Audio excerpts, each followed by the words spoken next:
unlocking problem-solving skills through storytelling and emotional intelligence.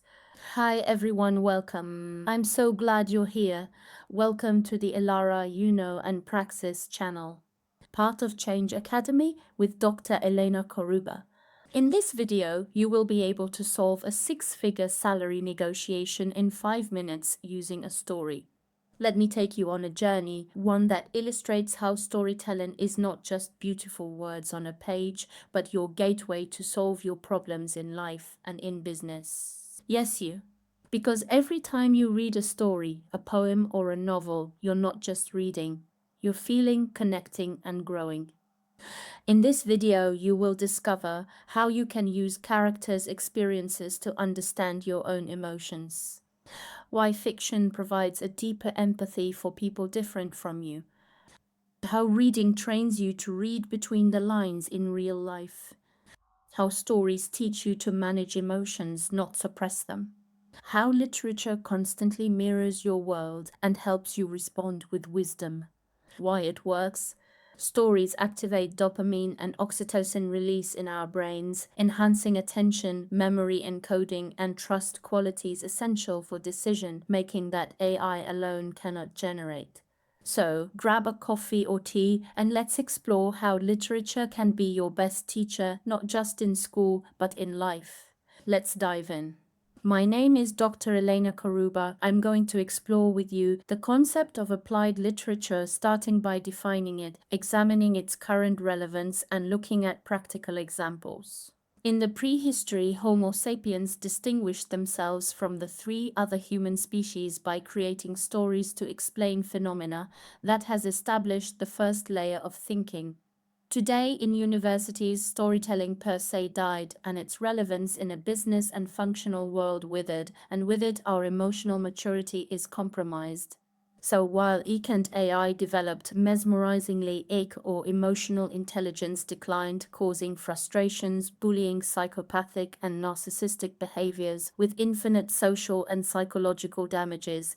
We lost our ancestral wisdom, and we delve in a business-centered world ruthlessly. This is why the urgency to see beyond the surface and give tribute to storytelling as one of the most important courses in our academia.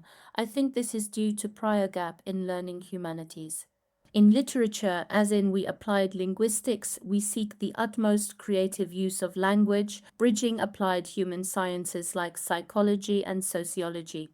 Applied literature serves a realistic function, complementing pure literature or art for art's sake by enriching various disciplines. Literature performs a dual function. It is both a record of human experience and a teacher, the greatest and most inspiring of all time. Whether delving into historical periods through novels or examining scientific discoveries, literature reveals the human response. Some business leaders, learners, and decision makers misunderstand literature merely as fiction, confusing it with TV shows or love stories. But literature spans much more, offering profound insights and values. And if we agree that pure literature is an alternative definition of what is known as art for art's sake, then we can say that applied literature is searching for gaps or a lack of creativity in certain disciplines and trying to enrich and expand them. The first concept here is that applied literature is a branch of literature. Let's explore how stories change business outcomes. These are top 8 storytelling marketing statistics. There was more than a 3x increase in the amount of US-based searches for the keyword storytelling marketing in September 2024 compared to September 2023. 62% of B2B marketers find storytelling in content marketing effective. Brands can see a 30% increase in conversion rates with effective storytelling. People are 22 times more likely to remember a story-based fact. In 2018, only 10% of content marketers had embraced brand storytelling. 20% increase in customer loyalty for brands that tell compelling brand stories. Personal stories make up 65% of our conversations.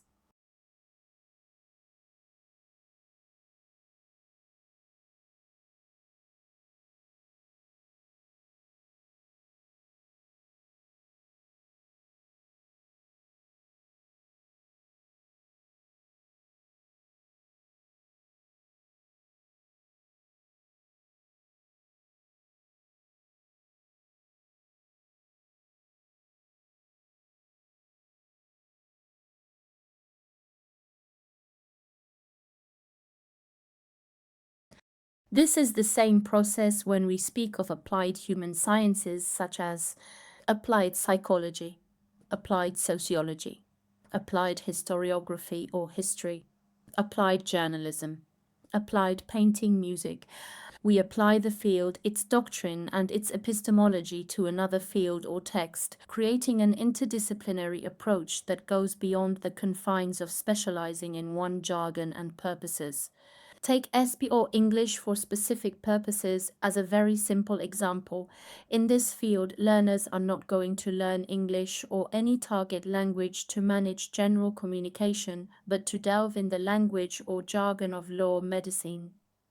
Another definition of applied literature is when we apply literary thinking and wording and generally referred to as storytelling in business, for instance, to another non-humanistic discipline. This happens when a doctor or physician searches for definition of life or the spirit, the soul, to explain a phenomenon in research or to their patients, like an architect searching for a description of the Gothic style, like Darwin explaining the science of creation, or a corporate leader telling the story of the company in its beginnings, as in giving it a life and bestow on it their feelings, as if it were their home, family, or lifelong adventure, describing the hardships caused by an economic crisis.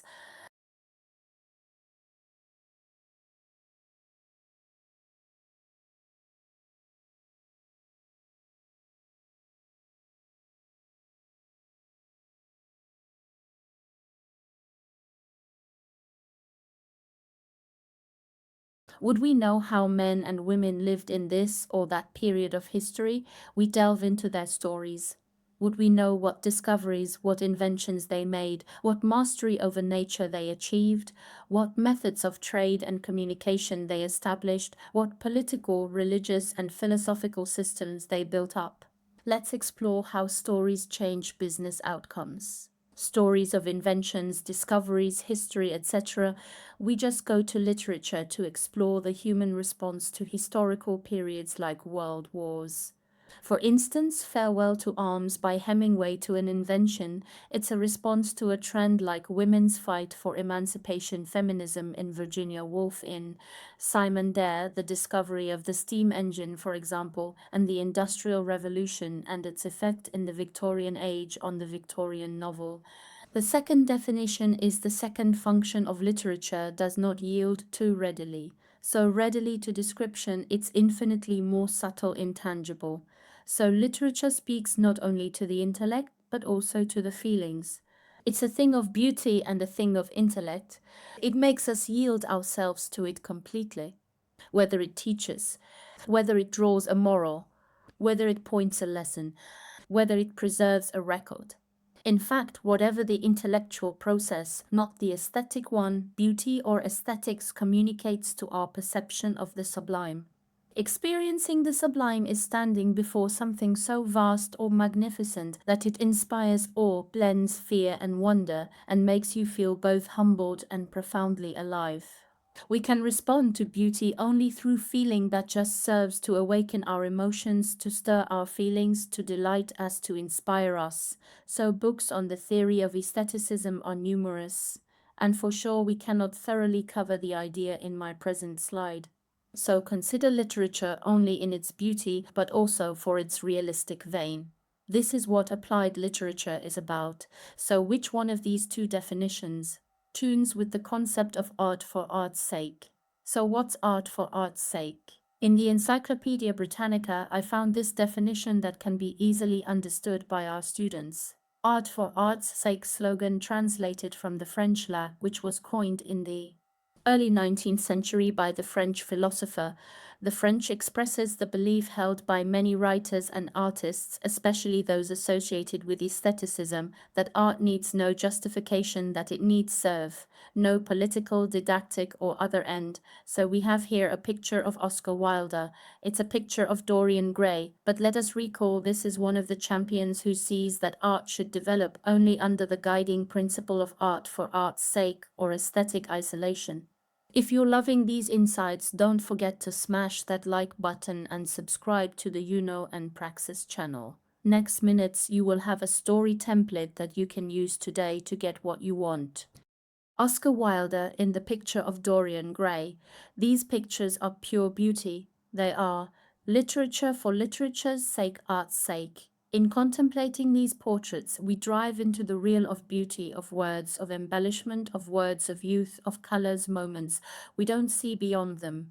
We don't think about history, for example, or politics.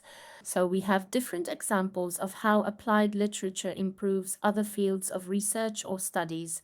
Is it a new concept? Why did I say re-emerging? It's by no means a new idea that literature can be applied to other fields like philosophy in the Roman era to the stage in what we come to know as slave hymns and literature at school, which is a tool to study and learn a language.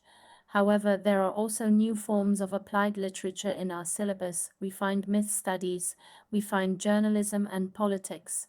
Here we have the picture of the making of Michelle Obama and the stories of politicians in general to tell their life stories, to influence the elections, to show the humane side of themselves.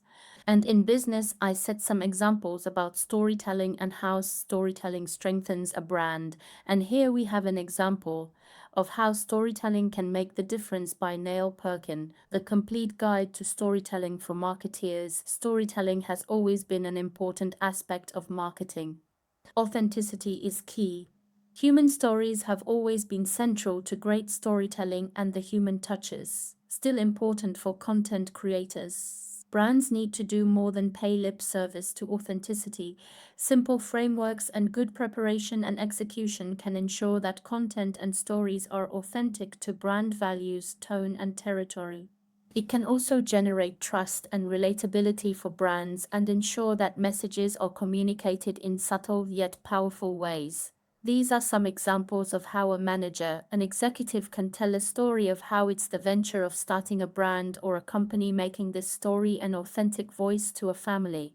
A link relatability for the brand, and to conclude, depriving knowledge of literature or the human response to it is tearing up its humanity, though all come from humans and to humans all return.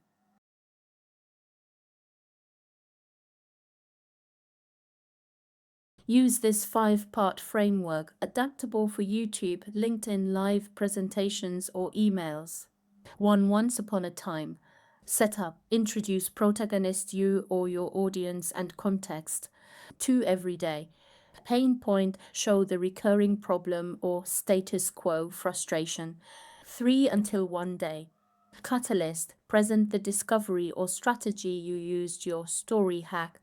4. Because of that transformation, highlight steps taken and emotion and intellectual shift. 5. Until finally. Outcome and call to action, reveal results, and invite the audience to try the template.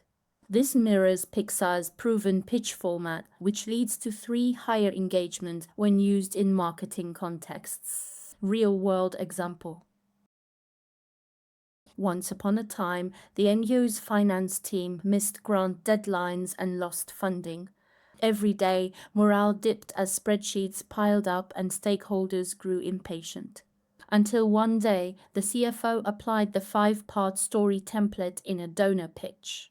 Because of that, she reframed the appeal every community deserves, until finally our program scaled to 5,000 beneficiaries. Until finally they secured a £200K grant within 10 days, cutting approval time in half and restoring team confidence. Let's break it down. What is applied literature? Definition in a nutshell. It's not just art for art's sake, it's literature in action, enriching fields from psychology to business. Why it's buzzing right now. In our digital age, we crave real-world tools for self-awareness and stories deliver. Everyday examples. A marketing exec using storytelling to build brand trust. A doctor finding new ways to communicate with patients. A teacher helping students bridge digital and classic texts. 2 faces of literature. Human experience archive. Want to know how people lived through the world wars, how people felt and what individuals experienced on their skin, or how women's history evolved? Literature can tell you more than any other field. Aesthetic conversation. Beyond fact, stories spark joy, wonder, and those goosebump moments. When we apply literature, we blend these two, we keep the beauty and make it practical. By using literature, we enhance other fields like teaching brand authenticity in marketing or improving patient communication in medicine. Depriving oneself of literature's knowledge strips away a layer of humanity that connects us all. Applied literature bridges art's aesthetic beauty with practical application, offering tools for emotional growth and real world understanding. I hope you're feeling inspired to pick up your next book with fresh eyes and see it as your personal coach for emotional growth. If you enjoyed this deep dive, please hit like, subscribe to the Elara, Yuno, and Praxis channel, part of Change Academy with Dr. Elena Karuba, and ring that notification bell so you never miss a guide on self-development and personal transformation. Thanks for watching, and I'll see you in the next video where stories become your roadmap for success.